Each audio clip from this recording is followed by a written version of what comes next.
guess you decided to help. Hell yeah. I'm goddamn Mr. Terrific. You keep getting all these interviews with Superman, Clark. Eventually, people are gonna figure it out. But the glasses. Uh-huh. Superman, I'm gonna take everything from you. Your power, your humanity, and everyone you care about. Good luck with that.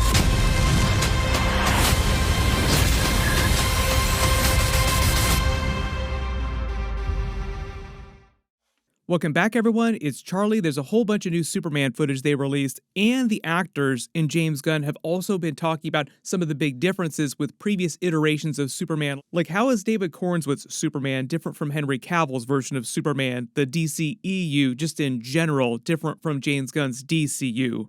A lot of what they're doing in this movie with the characters is a good template for how the other characters will feel, like Batman, Wonder Woman, everybody else that's coming soon. So we'll break it all down. If you're brand new to the channel, we're doing the giveaway for tickets. All you have to do to enter is be a subscriber and post your favorite moment from all these recent trailers in the comments below. And let me know what you want them to do if they do bring Henry Cavill back at some point in the future, which he himself actually made it sound like was possible. Like, he said that there was a chance of him coming back to do something inside the DCU at some point. And even though there's been a lot of questions about this, I do not think that that's Henry Cavill underneath Ultraman's mask, that evil clone version that Lex Luthor creates of Superman. I think it's just going to be David Corenswet in a bunch of other makeup. But I do think there's a good chance that they turn Ultraman into a version of Bizarro just because he looks so disheveled, like he's so animalistic at the end of the trailers. But a couple of the biggest differences, and most of them are pretty obvious, you've seen in all the trailers so far, and some of the interviews as they talked about between David Corenswet and Henry Cavill's version, is just the general vibe of the character and the vibe of the universe. David Corenswet specifically addressed a couple of different talking points because people first asked, why isn't he as big, like as swole as Henry Cavill? Why is he wearing this version of the suit? Why are the trunks on the outside? He actually talked about that specifically because they were back and forth on the actual trunks, and James Gunn also said that he specifically talked to Zack Snyder when they were developing the costume about why he didn't do the trunks either. We were looking more for the approachable farm boy, big guy, big presence, you know when he walks in the room, but when you give him a hug, it's like very comfortable. You're not getting grated on or like, you know, feeling like you're hugging a steel shipping crate. James and I both agreed for this version of Superman, we didn't want to do the classic superhero, shredded abs, veins, just that like really harsh, hard look. David Corenswet says that his version of Superman is supposed to feel more like the giant buddy, who is very powerful, not quite as powerful seeming as Henry Cavill's version. I'll get to that in a second too, like relatively how powerful is Superman compared to everybody else on Earth. But he says they wanted a more kid-friendly, warmer version of Superman. And you can actually see him in a lot of this footage here, where they actually have footage from the movie where there's this big save with the kaiju. He takes it down, and then he goes around talking to the little kids, like he's hugging these little kids, literally. Something you didn't really see Henry Cavill's version of Superman do during Man of Steel or during the Zack Snyder Justice League or Batman v Superman. He definitely comes off as a much more kid-friendly version of the character, and the universe itself feels like a much more kid-friendly universe. One of the other big differences, and I think this is actually critical to why he recast Henry Cavill specifically, is because of the idea that he wanted a less hardcore theming Superman. And because he specifically points this out too, why some of the other actors that tested for the role also lost out to David Corenswet.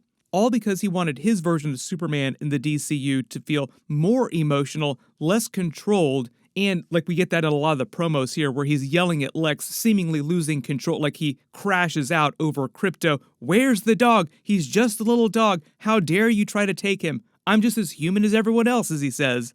For the most part, during Man of Steel, Batman v Superman, Zack Snyder's Justice League, Henry Cavill's Superman never really loses it or crashes out in the same type of way. He does wind up getting really pissed off, but not quite the same type of vibe.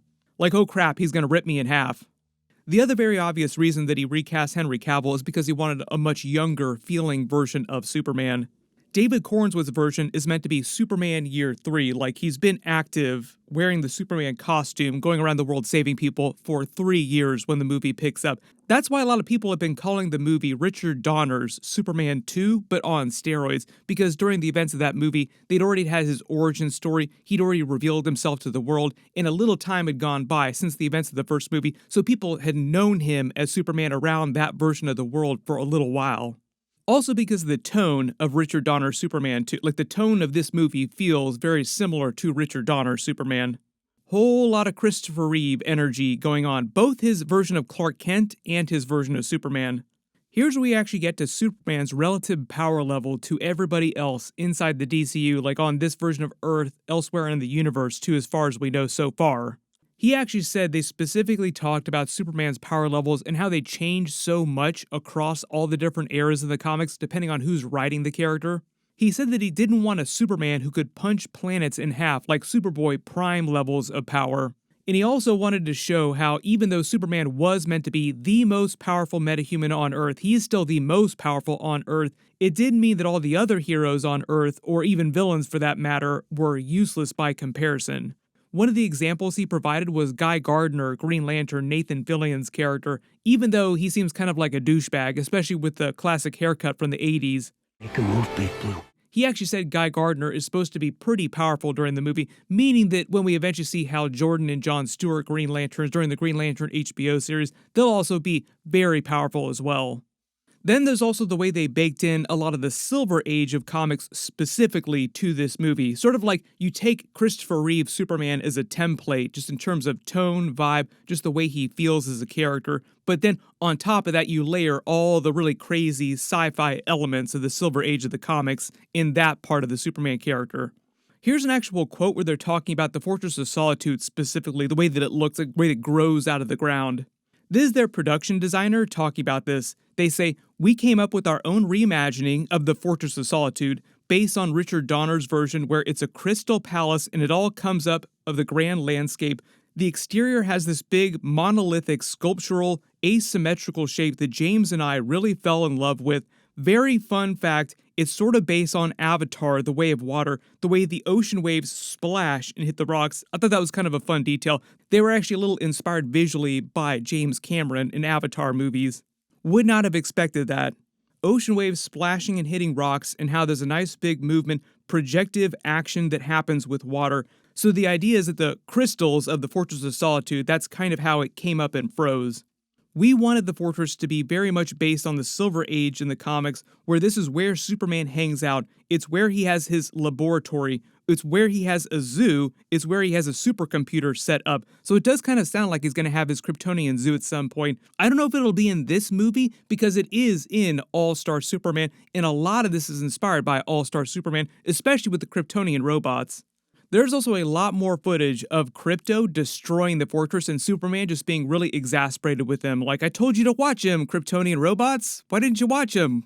This is actually based on James Gunn's real-life dog, Uzo, who just completely tore up all of the stuff around his house while he was actually working on the Superman movie script in the first place. He actually said his dog literally ate his laptop that he was writing the Superman movie on. And it was basically like, what if that dog had superpowers? That's basically Krypto in this movie. Go! What the hey, dude? I thought you destroyed the whole Superman robots. I thought I told you to keep an eye on him. Where like Superman does care about Krypto, and Krypto does care about Superman, but because he's been so abused, like he had this really harsh life in the way that Superman did not. He was raised by the Kents, this very loving family. It's sort of like trying to train a rescue dog and just getting a rescue dog used to being around humans and learning how to actually just be normal again. Also seems like Krypto is going to have a lot of fight scenes during the movie, like some really big action scenes. Probably one of the other biggest changes from the Henry Cavill version of Superman is that there was no actual Krypto that we saw, although there was a dog that we did see in the flashbacks. That's about as close as we got to actual Krypto. Probably one of the other biggest changes from Henry Cavill's Superman is how important chemistry with Lois Lane was when they were actually casting actors for the movie. And this is also when he said he was casting different groups of actors together, like different versions of Lois, different actors, and different versions of Clark Kent and Superman, where he basically wanted the less controlled, more emotional version of Superman with the less emotional, more controlled version of Lois Lane. When you look at Henry Cavill and Amy Adams' versions of the characters, she was a fantastic version of Lois, but they both feel very, very controlled. When they were actually casting the movie, the chemistry reads that they did, like that specific test for those groups of actors together, were actually that interview scene that you see in the earlier trailers. It's sort of like a 7 to 10 minute scene that plays very early in the movie, and that was basically what they did as their audition scene.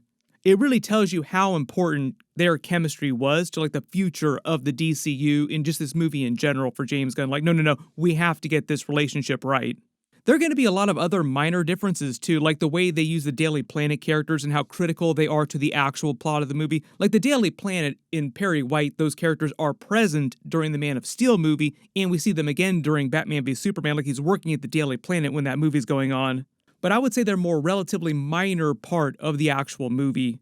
James Gunn said specifically that them being Daily Planet reporters, like good reporters in this new movie, is critical to the actual plot. Lois, you got that flying saucer deal up on the roof? Yep. Based on some of the earlier clips, it seems like that has something to do with the actual truth, like them reporting the actual truth to prove to the world that Superman is a good person. There's this clip where Lex basically says, let's find something here that we can use against Superman in the fortress when they break in. I think the idea is they find one of his messages that Jor-El left for him, like a recording, and they find a way to twist that because the engineer's skills allow her to control all technology, so she can probably make it seem like Superman is here to conquer the world, when in fact he's not. So part of the idea is that the Daily Planet characters probably help report on what's actually going on and show that Lex Luthor is the actual villain doing all these terrible things, and it's Superman that's trying to save everyone.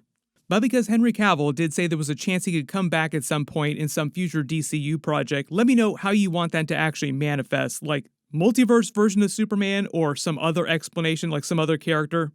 As of me posting this video, I haven't seen the movie yet, so I don't think that Zod is supposed to be in it based on everything that we've seen so far. They could always bring Henry Cavill back as a version of Zod in the DCU. You just have to imagine kneel before Zod, kneel before Henry Cavill. But as of me posting this video, the movie's coming out next week. I'm supposed to see the movie in the next couple of days, so I'll try to post my review as soon as they let us, so look out for that. Be sure to enable alerts for my channel so you don't miss anything. Be sure to go see the movie as soon as possible, and I'll start naming some giveaway winners randomly in the comments, so just look out for me replying to your comments specifically. Everybody click here for all my other Superman videos, and click here for my brand new Avengers Doomsday video.